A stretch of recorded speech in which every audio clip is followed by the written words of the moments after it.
TP board में आपका स्वागत है। आज हम बात करने वाले हैं सीबीएसई बोर्ड के टाइम टेबल के बारे में, जो कि कल जारी हो गया था। तो हम इम्पॉर्टेंट सब्जेक्ट्स के बारे में बात करेंगे। वैसे तो बहुत सारे सब्जेक्ट होते हैं, लेकिन अगर देखा जाए तो पूरे भारत में 99% बच्चों का जो सब्जेक्ट होता है वो दो ही होता है, या तो वो साइंस पार्ट से पढ़ते हैं या आर्ट साइंस से पढ़ते हैं। तो चलिए हम इम्पॉर्टेंट सब्जेक्ट्स के बारे में बात करने वाले हैं। सबसे पहले अगर बात करें इंग्लिश लैंग्वेज की, तो इंग्लिश का जो पेपर है वो सबसे पहले पेपर है। 4 मई को इंग्लिश का पेपर होने वाला है, ठीक। और जो 2 शिफ्टों में पेपर होगा, मॉर्निंग शिफ्ट और उसके बाद आफ्टरनून शिफ्ट। मॉर्निंग शिफ्ट की जो शुरुआत होगी वो 10:30 बजे से शुरू होगा और 1:30 बजे तक होगा, और सेकेंड शिफ्ट वाला 2:30 बजे से होगा 5:30 बजे तक। तो उसके बारे में हम लोग आगे चर्चा करेंगे। अगर आगे हम और सब्जेक्ट्स की बात करें तो फिजिकल एजुकेशन, जो कि फिजिकल एजुकेशन का पेपर कब है, 8 मई को है, ठीक। उसके बाद और इम्पॉर्टेंट अगर सब्जेक्ट की बात करें तो सबसे इम्पॉर्टेंट फिजिक्स का पेपर है 13 मई को। 13 मई को आपके फिजिक्स का पेपर है। उसके बाद अगर हम आगे बात करें तो अकाउंटेंसी केमिस्ट्री का पेपर कब है, 18 को। और अकाउंटेंसी का पेपर कितना है, 17 मई को। पॉलिटिकल साइंस को 19 को है। तो ये इम्पॉर्टेंट सब्जेक्ट्स हैं।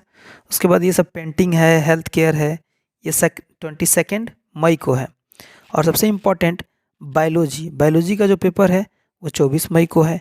इकोनॉमिक्स का पेपर 25 को है। और सोशोलॉजी का पेपर है 28 को।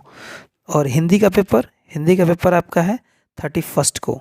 और मैथमेटिक्स का 1 जून को। तो ये थोड़ा दिक्कत भी कर सकता है क्योंकि 2-3 पेपर लगातार भी हैं। उसके बाद ज्योग्राफी का है 2 जून को। और आपने अदर सब्जेक्ट लिए हैं तो उसके लिए है 4 जून, अगर पंजाबी, बंगाली, मराठी ये सब चूज़ किया है।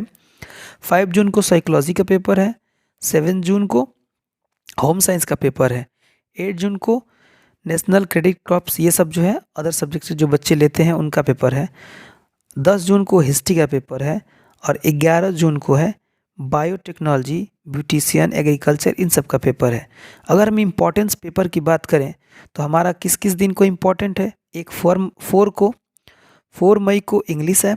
अगर हम इम्पोर्टेंट की बात करें तो एक अच्छा खासा टाइम मिल जाएगा आपको 10 दिनों का, क्योंकि 13 को फिजिक्स है। तो आप इंग्लिश की प्रिपरेशन करें, 13 दिन रिवीजन, फिजिक्स का रिवीजन उसमें हो जाएगा, ठीक। उसके बाद अगर हम बात करें 13 हो गया। उसके बाद अगला 18, फिर 5 दिन आपको मिलेगा केमिस्ट्री के पेपर के बीच में गैपिंग। और बायोलॉजी उसके बाद है 24 को। अगर आपका बायोलॉजी है तो 24 को बायोलॉजी है, 6 दिन इसमें भी गैप मिलेगा। 31 को मई है, लेकिन और मैथ 1 को है। तो मैथ में और हिंदी में थोड़ा कम का डिफरेंस है। तो इन बच्चों के लिए थोड़ा सा क्या होगा कि आपको थोड़ा इन दोनों सब्जेक्टों पर बहुत आपको कम टाइम मिलेगा रिवीजन का, क्योंकि मैथ के अगले ही दिन, हिंदी के अगले ही दिन क्या है, मैथ है। तो आप इस पर ज़्यादा फोकस कीजिएगा। वैसे बोर्ड के एग्ज़ाम का प्रिपरेशन पहले से जाना होना चाहिए, और जब पेपर होगा तो वहाँ पर केवल रिवीजन का काम चलता है। तो देखिए आपके 2 शिफ्ट में पेपर होंगे, ठीक है, morning shift and afternoon shift. Morning shift 10:30 बजे से शुरू होगा, और आफ्टरनून शिफ्ट जो है वो 2:30 बजे से शुरू होगा। और इसमें ध्यान ये देना है कि आपका पेपर 10:30 से 1:30 बजे तक आपको लिखने का टाइम दिया जाएगा, लेकिन आपको 10 बजे एंट्री कर जाना है। और 10 से लेके 10:15 तक आपको कापी मिल जाएगी, कापी और पेपर दोनों मिल जाएगा। 15 मिनट आपको एक्स्ट्रा इसलिए दिया जाता है कि आप अपने क्वेश्चंस को पहले अच्छी तरीके से पढ़ लें। ये बहुत पहले का रूल है कि आपको 15 मिनट पेपर पढ़ने के लिए दिया जाता है। और सेकेंड चीज़ कि आपके जो भी कापी हो उस पर जो एग्जामिनेशन हॉल में जो मौजूद है उसका सिग्नेचर होना चाहिए। तो ये सब इम्पॉर्टेंट गाइडलाइंस है। इसका जो है लिंक मैं अपने टेलीग्राम में डाल दूँगा, आप लोग वहाँ से इसको डाउनलोड कर सकते हैं। आप लोग अच्छे से तैयारी कीजिए, क्योंकि अच्छा एक टाइम है, आप लोगों के पास पूरे 3 महीने का अच्छा सा गैप है। अगर बात किया जाए तो 4 से शुरू होने वाला है, मई से शुरू होने वाला है।